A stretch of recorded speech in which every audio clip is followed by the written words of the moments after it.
نجونې په دې ډول هلکانو ډېرې مینېږي.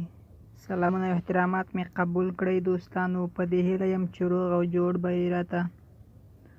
دوستانو که زموږ په چینل کې نوي یاست نو مهرباني وکړئ زموږ چینل در سره ضرور سبسکرایب کړئ او ویډیو هم در سره لایک او شیر کړئ.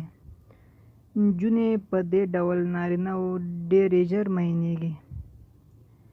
ډېرې څېړنې په ډاګه کوي چې ښځې په هغو نارینه‌و ډېرې مینېږي چې خندولی یې شي.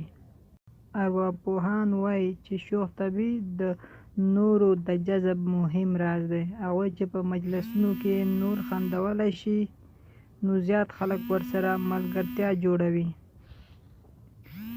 څومره چې ستاسې په څېره کې موسکا ډېره وي هماغه اندازه جذابیت هم لري او خلک ژر ملګرتیا در سره کوي. نو تل په خپله څېره موسکا ولرئ. هغوی چې ژر د نورو کسانو توجه جذبوي د هغوی د خوښې یو څه وایي.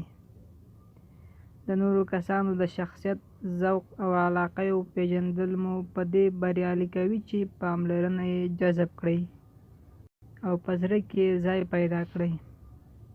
کله چې له یو چا سره خبرې کوئ یا هم کوم مجلس او غونډې ته ځئ او وینا کوئ بهتره ده چې پیل یې له خوندورو، مهمو او تازه خبرو وکړئ.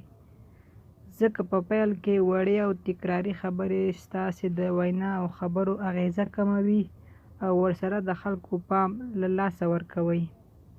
اسټرالیایي څېړونکو په خپلو شاګردانو د دې لپاره چې څوک به ښه دوستان پیدا کړي یوه څېړنه ترسره کړې چې په پایله کې ګټونکي هغوی شوي دي چې ښه فکر یې درلود.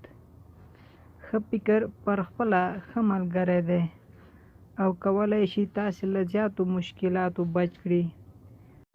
ښه فکر ښه ملګري درته پیدا کوي او تاثیرګذاره شخصیت درنه جوړوي. دوستانو دا وه زموږ نننۍ ویډیو. که ویډیو مو خوښه شوې وي لایک او شیر یې کړئ او که زموږ په چینل کې نوي یاست نو مهرباني وکړئ زموږ چینل در سره حتما سبسکرایب کړئ. تر بیا ښې چارې.